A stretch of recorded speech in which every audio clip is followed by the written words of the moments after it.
سلام دوستان خوبم.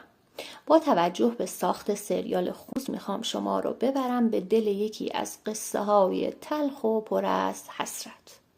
قصه ای از عشق، غرور و بیداری. قصه بامداد خمار. بامداد خمار نوشته سرکار خانم فتانه حاج‌سید جوادی با نام هنری پروینه.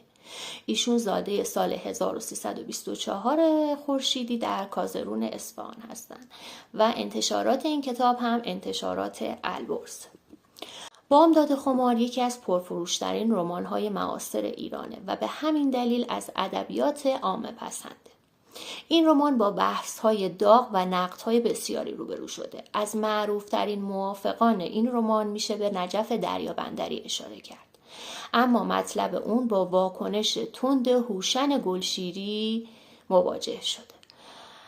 برخی از موافقان بامداد خمار رو برای مقوله روابط میان زن و مرد جوان مفید دونستن. اما عده‌ای که مخالف اون هستن اون رو دفاع از اصالت و شرافت طبقات بالادست و تحقیر فرودستان دانستند. این کتاب تا سال 1397 58 بار تجدید چاپ شده و در اولین چاپ اون در سال 1374 بوده و با توجه به قطور بودنش که حدود 400 صفحه است اما خوانندگان زیادی داشته و داره. خب بریم سراغ داستان. سودابه دختر جوان تحصیل کرده و ثروتمندیه که میخواد با مردی که از لحاظ خانوادگی با اون مناسبتی نداره ازدواج کنه. برای جلوگیری از این ازدواج مادر سودابه از عمه سودابه یعنی محبوبه میخواد که داستان زندگیشو تعریف کنه. بامداد خمار داستان عبرت انگیز سیاه بختی محبوبه در زندگی با عشقش رحیمه که از همون ابتدای کتاب شروع میشه و همه کتاب رو در بر میگیره. با اینکه کتاب در زمان رضا شاهه اما از لحاظ سیاسی در کتاب خیلی بهش توجهی نشده که البته فکر میکنم در فیلم بیشتر این نکته مورد توجه قرار گرفته باشه بجز یکی دو بار در زمینه کشف حجاب. محبوبه که دختر فرهنگ و اشرافیه عاشق یک شاگرد نجار میشه. خواستگارهاش به خصوص پسر عموش منصور رو رد میکنه تا خانوادش به اون رضایت به ازدواج بدن. اما خانوادش اونو اخراج میکنن و بجز دایش که ماهی یک بار بهش سر میزنن و مقدار پولی میده کسی حق دیدن اون رو نداره. پدر محبوبه براش خونه کوچیک میخره و یه مغازه برای رحیم که در اونجا نجاری کنه و دختر 15 سالش رو با عشقش تنها میذاره. همونطور که گفتم تنهای دایه دختر اجازه داره که ماهی یک بار بیاد و مقدار خرجی به دختر بده که البته تمام این خرج شرابخوری و زنبارگی رحیم میشه. رحیم که از طبقه تهیدست و بیفرهنگی دختر رو نه تنها اشرافی نمیدونه بلکه اونو تحقیر میکنه و خب زندگی خوبی ندارن. مادر رحیم هم از همون ابتدا میاد و در خانه اونها زندگی میکنه. البته با اینکه کارهای محبوبه رو انجام میده اما خب زخم زبانهاش هم هست. محبوبه کم کم پسری به دنیا میاره. خیلی دلش میخواد اسم پسرش رو بذاره عنایت الله که مادر شوهرش اسم پسر اون رو میذاره الماس به یاد همسرش که فوت شده. محبوبه پس از اون فرزند دومش رو باردار میشه اما چون نمیخواد دیگه فرزندی از رحیم داشته باشه میره و فرزندش رو سقط میکنه و این باعث میشه که برای همیشه عقیم بشه. پسر 5 سالش الماس هم بر اثر سهلنگاری مادر شوهرش در حوض خانه همسایه غرق میشه و میمیره. کم کم رحیم که علاقه‌ای به محبوبه دیگه نشون نمیده میخواد که مغازه و خونه ای رو که پدر محبوبه براش خریده از چنگش در بیاره. اما محبوبه فرار میکنه و پیش پدرش میره و از اون میخواد که طلاقش رو از رحیم بگیره. رحیم که میاد محبوبه رو برگردونه پدرش مانع از این کار میشه. مغازه رو به رحیم میبخشه و خونه رو ازش میگیره و طلاق محبوبه رو هم میگیره. بعد از طلاقش محبوبه بعد از سالها با پسر عموش منصور ازدواج میکنه. منصور که در ابتدا زنی گرفته به اسم نیمتاج که خب زن با فرهنگ اما آبله-روییه. همسرش برای اون زن دومی به نام اشرف میگیره که اشرف در حین زایمان از دنیا میره و محبوبه میشه همسر سوم منصور. اون کم کم عاشق منصور میشه ولی به دنبال معالجه برای بارداری میره که خب نتیجه‌ای نمیگیره و نتیجه خودسری‌ها و هوس‌هاش رو در بی‌فرزندی و همسر سوم بودن مردی میبینه که عاشقشه و به قول خودش خود کرده را تدبیر نیست. بعد از انتشار این کتاب کتابی منتشر شد با عنوان شب سراب که این هم یکی از کتاب‌های پرفروش نشر البرز بود، نوشته خانم ناهید پژواک. این کتاب همون داستان بامداد خماره، با این تفاوت که داستان از زبان رحیم گفته میشه و میگه که محبوبه یک طرفه به قاضی رفته و اشتباه میکنه.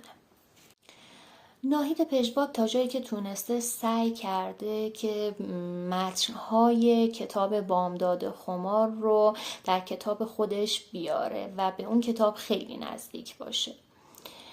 رحیم بدون توجه به دیدگاه‌های محبوبه انگار در جهان خودش غرق شده، در حالی که محبوبه با نسبت دادن رفتارهای شوهرش به نامهربانی و داشتن تصویری متفاوت از اقدامات اون و مادرش در تصورات خودش گم شده. خب قسمتی از هر دو کتاب یعنی هم بامداد خمار و شب سراب رو براتون میخونم. چه اسمی انتخاب کرده ای محبوبه جان؟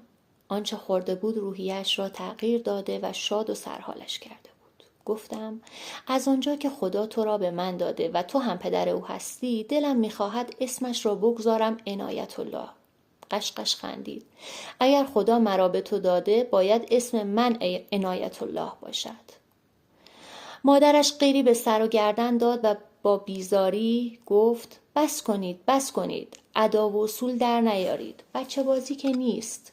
بزرگی گفتن کوچکی گفتن، معمولا اسم بچه را بزرگترها انتخاب میکنن. پدر بزرگی مادر بزرگی.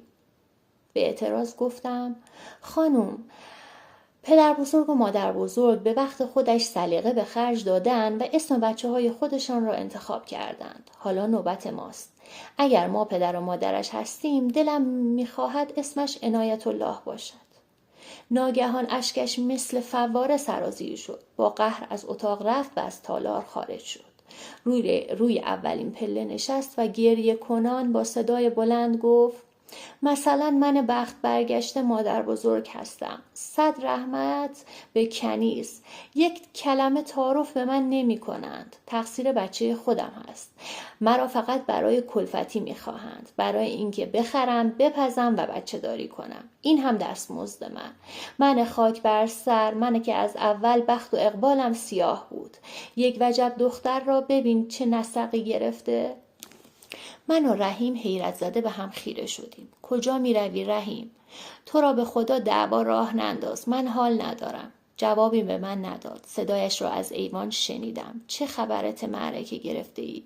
می خواهی سینه پهلو کنی و کار دستم بدهی؟ گریه کنان گفت نترس، کار دستت نمی دهم.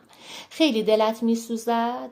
اگر من برایت مادر بودم اجر و قربم بیشتر از اینها بود. حالا چه میگویی؟ میخوای خودت اسم بچه را بگذاری؟ نه خیر، بنده غلط بکنم، مرا چه به این فضولی ها، فقط کهنه هایش را بشورم. گفتم بگو چه اسمی دلت میخواهد. چه اسمی؟ اسم پدرت را، الماس خان را. خب بگذار الماس. خب حالا همین قسمت از کتاب شب سراب.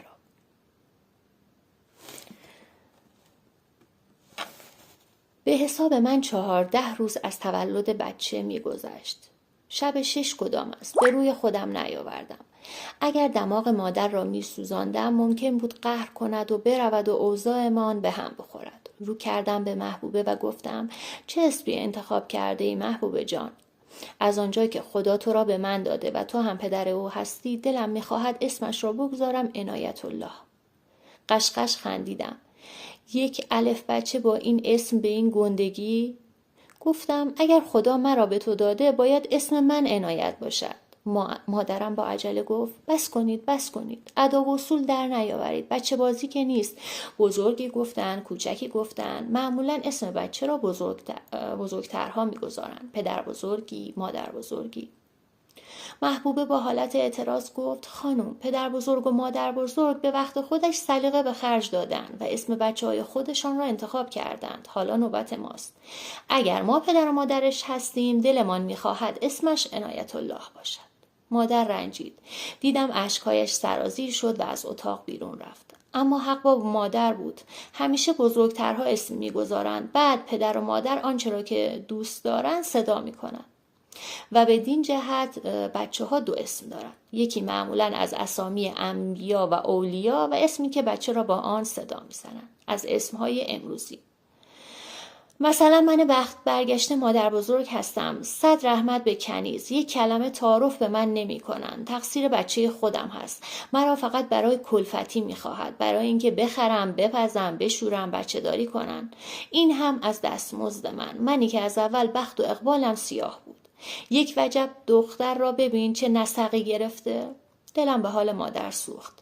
همان احساسی را پیدا کردم که قبل از آمدنش داشتم. احساس کلفتی، احساس بندگی. نه اینکه از شستن و رفتن دلگیر بودم، نه در عرض 1 ساعت. همه کارهایی را که محبوب در عرض 14-15 ساعت انجام می‌دهد انجام می‌دادم.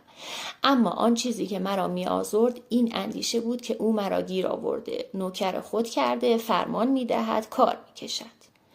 حالا مادر هم همچو حالی پیدا کرده. اگر زنی بود صاحب مال و منال دستش به دهنش میرسید، 1 سر و گردن بالاتر از محبوب بود، اوضاع فرق میکرد.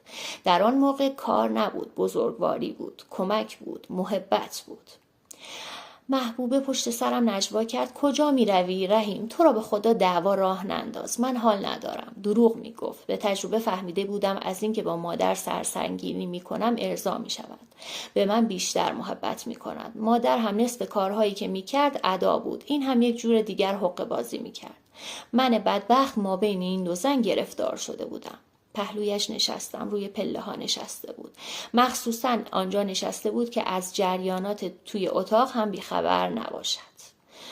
و الا میرفت توی اتاقش، آنجا دور بود، صدای ما را هم نمیشنید. چه خبرته؟ معرکه گرفته ای؟ میخوای سینه پهلو کنی؟ با گریه گفت نترس، کار دستت نمیدهم، راحتت میکنم. خیلی دلت میسوزد؟ اگر من برایت مادر بودم اجر و قربم برایت بیشتر از اینها بود. حالا چه میگویی؟ میخوای خودت اسم بچه را بگذاری؟ نه خیر، بنده غلط بکنم، مرا چه به این فضولی ها، من فقط باید کهنه هایش را بشورم. گفتم بگو چه اسمی دلت میخواهد؟ چه اسمی؟ اسم پدرت را، الماس خان را. بامداد خمار داستانی است درباره عشق خام، درباره جدال میان عقل و دل و درباره پشیمانی‌های دیرهنگام. اگر روزی در برابر انتخاب بزرگ قرار گرفتی، یادت باشد که عشق باید با آگاهی همراه باشد، وگرنه بامدادها طعم خمار خواهند داشت. مرسی که همراه من بودید. اگر دوست داشتید داستان‌های بیشتری از دل ادبیات ایران بشنوید، لطفاً لایک کنید، نظرتون رو برام بنویسید و سابسکرایب کنید. تا ویدیوی بعدی بدرود.